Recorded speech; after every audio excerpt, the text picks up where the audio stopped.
Então vem cá vocês dois, por favor. Vem cá, pra gente entender isso melhor. O que que acontece? Na medida em que a gente não entende essa missão de Deus, a gente não entende que ele já nos fez o quê? Deixa eu falar um pouquinho. Ricos.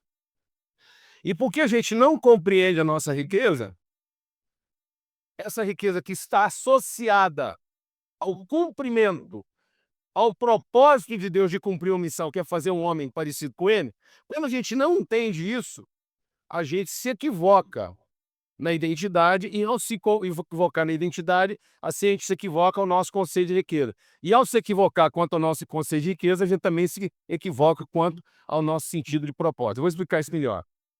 Você vê como é que a gente vai ler na Bíblia ao contrário, quando a gente não entende aquilo que é o propósito de Deus na nossa vida. Há um versículo clássico de fé, e a palavra de Deus diz o quê? Tudo que não provém de fé é o quê? Tudo que não provém de fé é o quê? Essa é a vitória que vence o mundo, a nossa fé. E o justo viverá da sua fé. Sem fé não tem justo. Sem fé não tem coisa santa. E sem fé não há vida plena. Amém, mano? Amém? Porque sem fé é impossível agradar a Deus. Amém? Aí todo mundo conhece esse versículo de cor. Sem fé é impossível agradar a Deus, porque é necessário que todo aquele que se aproxima de Deus saiba que ele é abençoador de todos aqueles que o buscam. Quem lembra desse versículo aqui? Hebreus 11. Ah, esse é clássico. Então, sem fé é impossível agradar a Deus. É importante que todo aquele que se aproxima de Deus saiba que Deus é o abençoador de todos aqueles que o buscam. Então, como é que eu li esse versículo? Deus, o Todo-Poderoso. E eu, o pobre. O pobre que precisa usar a sua fé para chegar perto de Deus o suficiente para usar, para que Deus permita que eu me.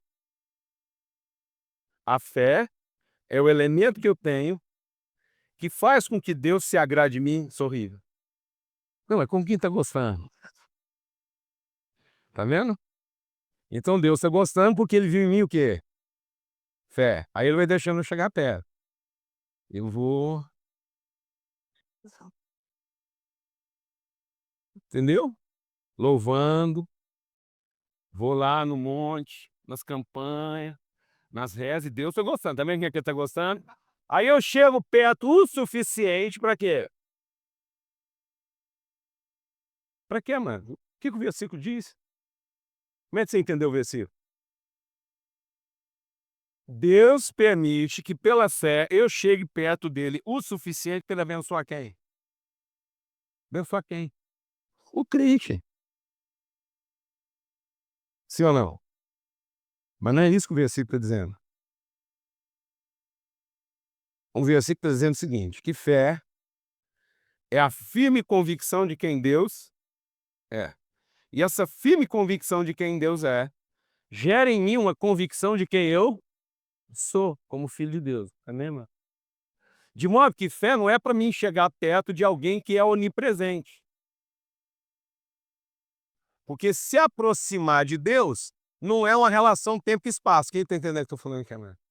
Qual o sentido de precisar de fé para chegar perto de alguém que é o quê? Onipresente. Qual o sentido de precisar de fé para dizer para Deus o que eu preciso, sendo que ele é onisciente? E qual é a necessidade de um carente precisar de fé para que Deus faça alguma coisa por ele, sendo que ele é onipotente? Você não fez até agora de birra. Ó, a profundidade da riqueza e do conhecimento de Deus. Quem subiu no céu? Quem nos oferta para escalar o céu e chegar até onde Deus está?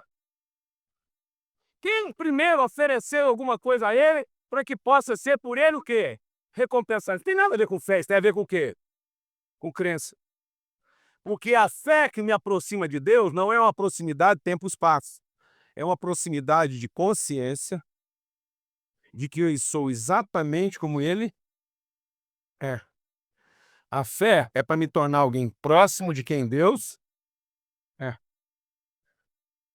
A fé me torna semelhante a Deus na minha natureza. Porque eu sei que eu fui feito por Deus com a missão de mostrar quem Ele é. Então, na medida em que a fé me torna alguém semelhante a Deus, não é que me torna, me dá a consciência de que eu sou. Amém, mano?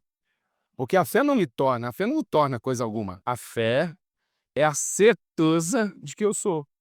E sendo eu abençoador, não é essa trajetória do carente usando a sua fé para receber o benefício.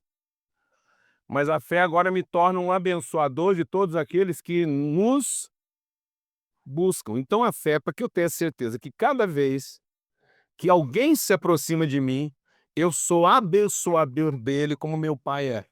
De modo que quem vê um filho, verá o pai que o enviou. Amém, mano? Glória a Deus. Amém. Então a fé não é a certeza de que minha pobreza será suprida. A fé é a certeza de que minha riqueza é para suprir.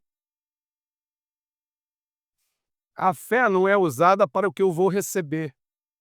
A fé é para, tendo consciência do que eu já recebi, eu saiba o propósito do que eu recebi. Então Deus nos enriqueceu para que nós fôssemos abençoadores. Porque vergonha, amados, vergonha não é não ter para mim. Vergonha é alguém precisar de mim e eu não ter o que oferecer. Por isso que aqueles que esperam em Deus nunca serão envergonhados, porque toda vez que alguém se aproximar de você, você estará em condição de abençoá-lo. Entendeu, irmão? Entendeu? Mas entendeu mesmo? Porque você fica achando que a fé não vai deixar você na vergonha de não ter para quem? Para você. Mas isso não é mico, não, mano. O mico é alguém precisar de você e você não ter. Como é que um filho de Deus não consegue abençoar alguém? Seria uma vergonha. Amém? Mas já que nós somos filhos de Deus, eu tenho certeza que toda vez que alguém se aproximar, ou que a gente se aproximar de alguém, nós vamos ter exatamente o que ele precisa, porque nós somos abençoadores daqueles que nos buscam. Aleluia, irmão. Glória a Deus.